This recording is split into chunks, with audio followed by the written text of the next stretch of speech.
Hi, everyone. Jim Flint here with the Texas Blockchain Council, Chief Revenue Officer. We're live at the Texas Blockchain Summit with Dionna Bailey. She is one of the experts in the space. We're so happy that she is from Texas. She has wonderful insights about everything that's going on. I think, though, foundationally, let's talk a little bit about your background. You're like an OG. Wow. I mean, come on. In this space, a couple of years makes you an OG. But Yeah, I got sure. I got about 6 going right now, so Okay. I feel it's like grandma age. Right? Oh, not even. Not even. You better stop. I don't know. It moves fast. No, tell them about your background. Oh, I mean, okay. Sorry. You're Yeah. in the so, space. So I'm retired Army. Yeah. Right? Did 18 years in the Army, retired veteran. 18 years in the Army, which As was a medic. incredible. Yep. As a Yeah. medic, 4 tours. Made the best of it, did everything I could, took advantage of it, and then when I got out, I wanted absolutely nothing to do with it and said, what is the furthest away from the military I could go? And randomly stumbled into crypto and blockchain, and I was instantly awed by the technology and then fascinated by the implications of it. So studying use cases, going around with different projects, kind of seeing the things that we can do with it just became really fascinating to me, and I've stayed ever since. Yeah, I can tell you're a lifelong learner. We've been able to work on a few projects together, but when you say implication, what are the implications of it? I mean, that's a big word. It is. I mean, it's revolutionary technology, right? It's still in its infancy. I mean, we've got 12, 13 years into it. But you have... So when I say OG, were you 12 or 13 years ago? No. No. No. All right. Like 2016, 17, All right. like before the ICO boom. Got it. So the ICO boom wasn't what fascinated me. It was the technology was what fascinated me. And then the ICO boom happened. Yes. And we are live, and there are people taking pictures right now. That's right. We should probably bring some people on stage with us, but good to see you. Good to see you, our friend. Hi, Chris. So back to the participation. Did you get engaged with the ICO phase or not? No, I was very lucky. I actually initially started with an organic chain that minted everything into existence, much like Bitcoin did. So it was, if you want to get a little technical, it was a 3 consensus mechanism. My head will explode. Yeah, 2 proof of work, 1 proof of stake. See, I told y'all. And it operated like Bitcoin. Right. But the problem is there is no other Bitcoin. So that particular project, they shot too big, and I think the team's too small, and who knows if they get it done or not, but we ended up parting ways during crypto winter when everybody got laid off. So that is interesting. Yes. And as you maneuvered through ICOs without any collateral damage. Yes. But now we're at a new place, a new time, and it seems like we're having the battle of the exchanges, or the implosion of the exchanges. Oh, it's so brutal, right? It's so brutal. And it's crazy how it even all went down. The FTX. Yeah, well, FTX and then Binance, right? So Binance was the catalyst that started this entire thing, because CZ got on there and said, I'm going to dump 2 million FTT, and it caused the bank run. Yes. Right? And you wonder, was it really that he was like, SBF was talking bad to the regulators, or was it that CZ knew something? Well, I have read too that CZ had seen efforts by SBF on FTX to try to get them to crater through optioning different derivatives on Binance. Yeah. And so CZ's pretty savvy guy, and he kind of stopped them out. Yep. And he became very aware. Yes, very. And what I found interesting, I don't know if you found this compelling, but so CZ at some point said that he was going to buy out FTX. Yep. But as soon as he did his due diligence, which seemed like it took less than 24 hours, 24 hours he said, later. I am out. Yeah, well, they were beyond repair. They were beyond repair. He saw that there was that they had nothing that they said they had, that their entire sheet was pretty much just falsified. I mean, and it's insane to think, I wonder what has to go through somebody's mind to say, on the books we're going to make it look like this, but behind the scenes we're really going to do this. And whose job is it to catch that? Is it the job, do you hold the entire, executive team accountable when they're looking at one thing, but that's not what's really there? Should they be investigating? Should they? I mean, obviously they should, but these are all things that if they knew, they probably would have been doing. Like, who would have thought somebody had a back door in and was ciphering all that money without anybody knowing? Even after the fact, right? I mean, and this has so many tentacles. I mean, the fact that it was, I think 95% of it seemingly was overseas, but we have another company, Alameda Research. Yes.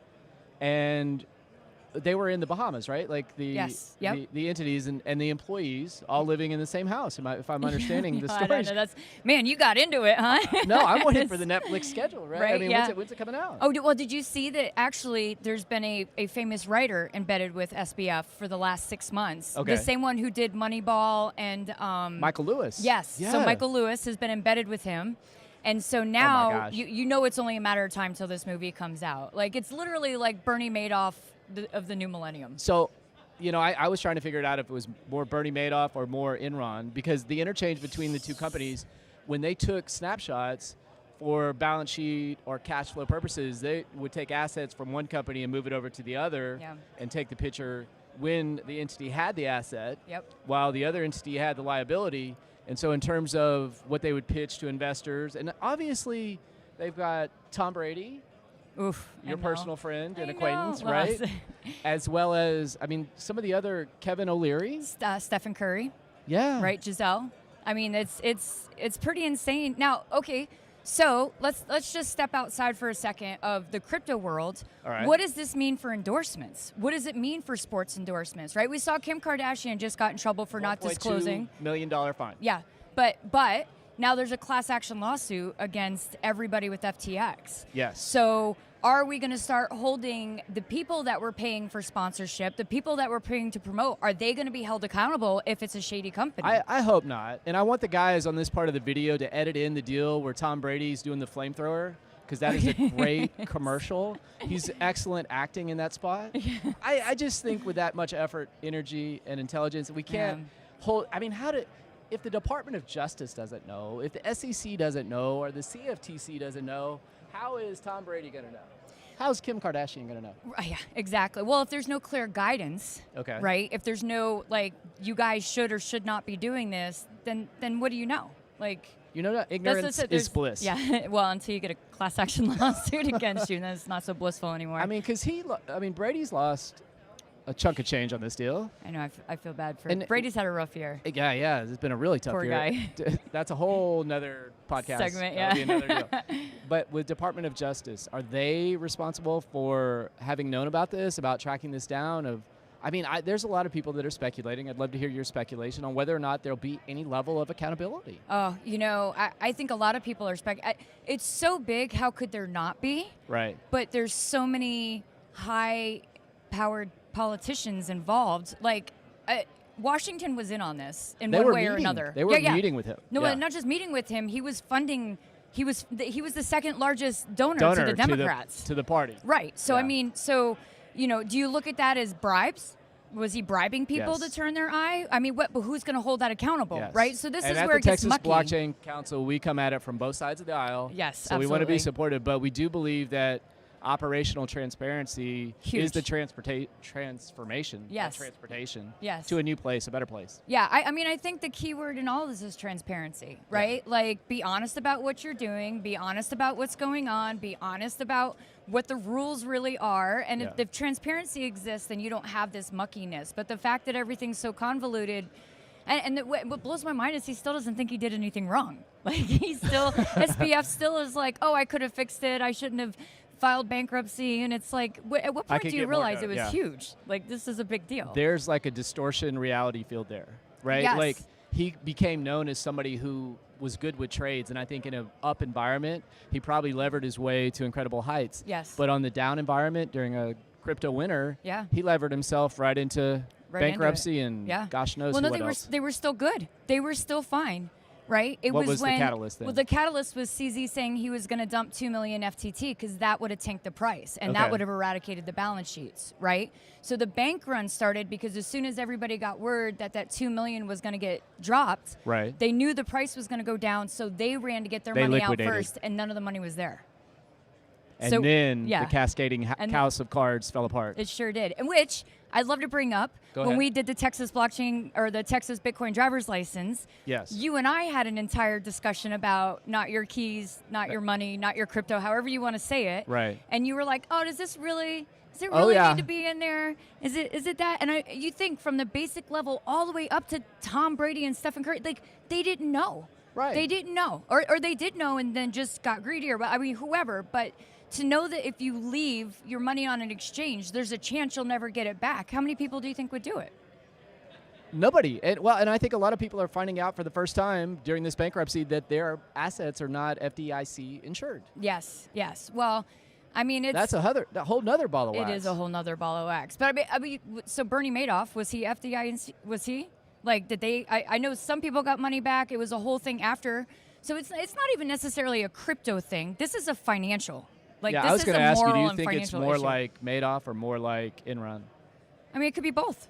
Yeah, why not? Possibly. Right? Like, he blatantly knew he was falsifying things. Right. And then he was moving it back and forth between companies. I mean, I think you meet pretty much what both of those guys did. Yeah. And then Fire Island, have you seen that? No. It's a show on Netflix where basically they set up a festival. I think it's Fire Festival.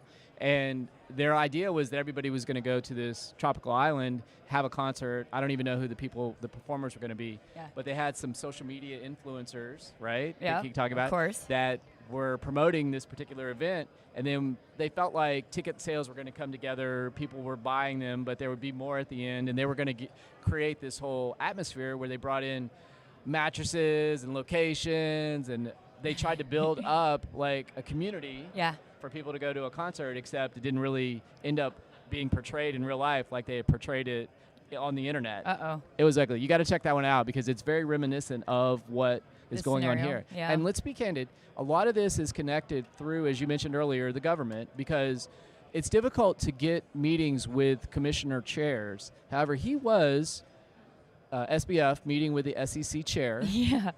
And then the SEC chair used to be an employee of Sam's at MIT. Yeah. Oh, really? So Sam I know there was a big circle around him. Bankman's father, I believe, or it might be the daughter who dated Sam, who is the president of Alameda Research. Right.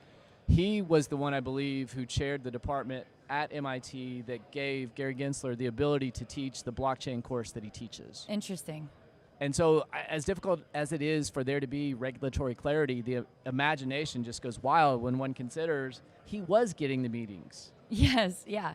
Well, and that's, so again, it comes back to what were the rules? Were there no clear, rules. defined, and that's the thing. It's like the U.S. has been so strong in not taking a position that the lack of position is causing issues, right? Whereas 5 years ago, I mean, back in 2018, we did a congressional meeting, or we went for Blockchain Congress Week, and we met with many different congressmen, right? And a lot of them didn't even know what Bitcoin or blockchain was. And here's me, right? Traveled the world, been in government, knew the military, understand how things work. And the second I saw it, I was like, this is huge. How, as you as a leader, no, I got it. Okay, they've got 1,000 things on their plate, right? But when you start having, I mean, we've had Mt. Gox. Yeah. Right? We've had... was that 14? Yep, Mt. Gox was 14. Yep, so 8 years later, yeah. and we're back at it, right? So you would think that there would be something to... I mean, they flipped out about the ICO boom, right? They were like... brought that into realm. Right. Yeah. So why not set clear guidance, regulatory guidance, like step away from what we are now, or have two sides of it. Like, this is for securities, these are for things that teeter the line, here's the things that are specific to crypto. Like, it's not just black and white anymore. And so, and one of the things, speaking about two sides, that's likely going to occur because of the election results and a divided Congress is a lot of that's going to get pushed to the states, right, in theory, in terms of governance and rulemaking. And so that's very difficult to imagine given the calamities that have occurred. Yes. But I don't know that I'm expecting federal regulation to come into play. Who's to say, but it's not. I mean, the mechanics of getting a bill passed at the federal level are quite intricate. It's going to be difficult. Yeah. Well, but then you go back to it wasn't even a U.S. company. Right, so FTX wasn't even a U.S. company. Right. So does the U.S. even have jurisdiction? I mean, they do, because the SEC is funny like that. If you're an American, even if you're somewhere else, they're coming for you. Yeah, they got they're coming to get you. So don't think just because you move, you're outside of it. But again, this is where the lines are blurred. Now, thank God we live in Texas. Yes. And thank God Texas has taken the foothold they've taken, because I'm confident that they're going to lead the charge and say, this is the framework that we're going to come up with. And you know, Governor Abbott has been smart to put all these intelligent people who have experience in the industry around him, because he's being proactive in this industry. There's a work group right now too. Yeah, that's what I'm saying. So maybe Texas will lead the way, because that's what we like. We do. And we'll set some clear guidance and show that it makes sense, and then the rest of the world can adopt it. So I'd like you now, with that set up, to talk a little bit about a project we've been working on together. Oh, yeah. We call it the Texas Crypto Driver's License. And my quick setup on that is that there are a lot of accidents that are happening here on the on-ramps and off-ramps. But can you just kind of share with the audience a little bit more about what we've been working on? It's going to be unveiled here at the Blockchain Summit tomorrow. That's so I mean, exciting. seriously. And guys, we may get this clipped in as video here to follow. Yeah, it's exciting. So Jim came and said, hey, I want to be proactive, because that's what we do in Texas. Yeah, we are. I want to be proactive, and I want to help educate people on the ways that they can participate in cryptocurrency without being taken advantage of. And so we got together and we came up with a curriculum, and we put it together in what we thought were digestible bites, so that anybody could understand it and still feel empowered, but yet protected by this technology. Yeah, and we've talked about some of the things that people may not necessarily want to talk about. Like, first off, you should and will pay taxes. Like, just gotta pay accept taxes. that. That's just part of the deal. It's happening. And then, but we also talked about, and you talked quite a bit about hot wallets, cold wallets. Yep. I was kind of thinking it was not your keys, not your coin. Deonna's helped me understand that it's not your keys, not your money. You want to speak to that distinction a little bit too? Like, this is a very practical application of how to approach cryptocurrency. Yeah, I think that when you say not your keys, not your coin, not your keys, not your crypto, it doesn't resonate, because coin and crypto doesn't have any value to you. Right. But if you say it's not your keys, it's not your money, you need to understand that whatever money you have in that coin and in that crypto, if you don't hold the keys to that wallet, it's not yours. You might never get it back. FTX is a perfect case of that. Yeah, we have even more fans that are distracting us. We're in between sessions That here. was a good one, too, so make sure you're in on me. Should have been looking over there. I know, right? Just at that moment, we'll even wave to another person walking by as we travel between sessions. The Blockchain Summit is really an opportunity to come together to talk about these issues, face these issues. The video, we also worked with Chris Cheatham-West. Yes, he's fantastic. He did a great job outlining some of the issues that we're facing. Anything else that you want to highlight that you mentioned? We did talk about what happened with Bitcoin and what has made this space so attractive to Texans. Do you want to mention that? I always know 2021 was quite the year. It was, yeah. I'll say this. It's new technology, and we're playing with it. So because it's new technology, we're just figuring out all these different things that we can do. FTX was obviously a setback. At the same time, I don't think we should shy away from it. Like, it could be a catalyst. It could be a catalyst. It should be. I mean, that's what's happened every other time, right? So now maybe we'll come up with better rules. We'll come up with better business practices, even though, listen, even if he had done that outside of crypto, he still would have been wrong. No kidding, right? Stuff was just out of whack all the way around. But the Lehman next Brothers, that, right? It's another of being overextended, right? Oh yeah. I mean, it happens, right? Business is tough. It's not an easy thing to do, and when you're playing with people's money, you need to take it that much more seriously. Well, let's go here real quick then. Because even though exchanges are theoretically, and one of the great appeals of Bitcoin is its decentralization. Now, Bitcoin is truly decentralized. Yes. But when we look at exchanges, they still have centralized actors. Oh yeah. No, it's okay. So what is the meaning of decentralized? To me, means there is not an authority that makes the final choice. Exactly. Okay. Okay. And the reason Bitcoin is decentralized is because nobody knows who that authority is.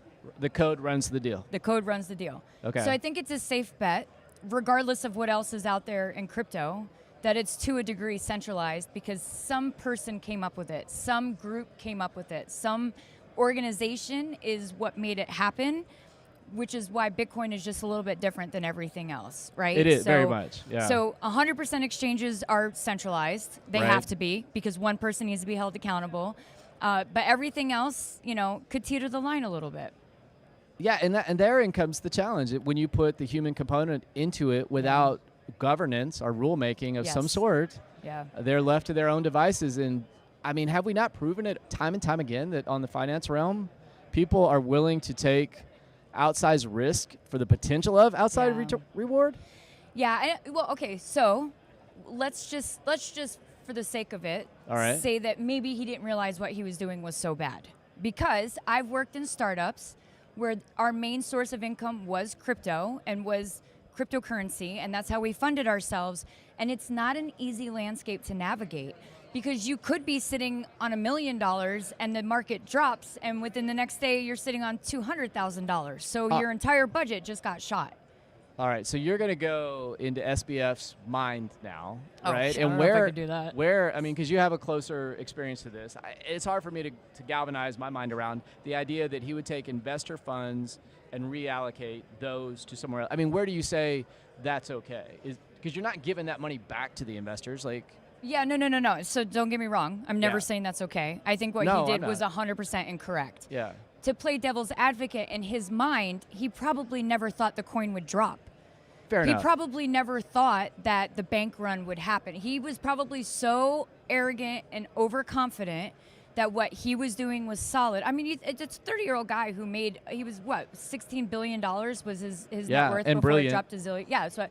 And hanging out with Tom Brady, like you do. I understand. So it's when you have it there and it's on the sheet and you see it and you think it's always going to be there, sometimes you get a little greedy and you're like, let's make more money. Which is, I know veteran crypto people who lost money in this deal because BlockFi is like, let you stake, they let you earn rewards. Right. They had their money staked. They saw the grumblings. They were like, okay, whatever, and then didn't realize the catalyst that was going to come from it. I mean, these are guys who know, who have been in for 12, 13 years since the beginning. These guys know, and they still fell to it a little bit because that greed gets in there, right? When you're making money, it's nice. You don't want to pull it out. So let's end on a positive note. I've mentioned Tom Brady like probably 5 or 6 times now. Yes, yeah. You have an interest in the Glazer Foundation. So maybe you could tell a little bit more about that foundation and the sincerity with which I'm acknowledging that you've been at different events that Mr. Brady supports. This is not about the FTX commercial side of it. No, God bless him for that. So I was an advisor for Axiom Space and their NFT program, and we worked with Kalos Labs, who is run by Sherry Glazer, who is part of the Glazer Foundation. She's a fantastic woman, very innovative in Web3. It was a pleasure working with her, and I look forward to seeing what else we could do. And Glazers own the Tampa Bay Buccaneers. Yeah, Sorry, I had to connect that dot. So the best is like when I started, because I'm from Tampa. Okay. Right? I did not. Yeah, I'm from Tampa. All right. So like I've always loved Tampa, and the guy who hired me from Axiom goes, the lady we're working with owns the Tampa Bay Rays. And I'm like, oh, okay, well, Tampa Bay Rays are okay. Yeah. But I'm a football girl, right? Okay, so the Tampa Bay Rays are okay. But then we start working together, and then she writes me on LinkedIn, and I look her up, and I'm like, she owns Tampa Bay. She owns the Buccaneers. And I was like, I'm kind of glad I didn't know. I might have fangirled out. I was like, oh, no, wait, I can tell the Rays what to do. The Bucks might be a different story. No, I'm just kidding. Yeah, for sure. But it was such a pleasure. And it's great, like, how nice it is to see all these people jumping into Web3, right? Like it's these amazing, big companies now recognizing the innovation. I mean, Google's getting into it. Well, and I'll mention some of our sponsors like Deloitte and Copper.co, and yes, Google and Amazon. I mean, they could be sponsors next year. We don't know where this is going to go. No, we don't. Well, and it's just going to keep going up in one way or another. One way or another. It is the future of finance. We are here at the Texas Blockchain Summit. Dionna, thank you for joining me today and having this conversation about real-time things that are going on. Yeah, thank you for having me, Jim. It's been a pleasure. Awesome. Thank you. I'm Lee Bratcher, the president of the Texas Blockchain Council. Thank you to everyone who came out to this year's summit, helping us make it the best one yet. Now more than ever, we need professional industry associations like the TBC to help craft effective policy instead of the CEOs of centralized exchanges roaming the halls of various state capitals or in DC. Texas is quickly becoming the center of the universe for Bitcoin, blockchain, and digital assets. If you want to be part of the future that we are crafting here in Texas, join the TBC today.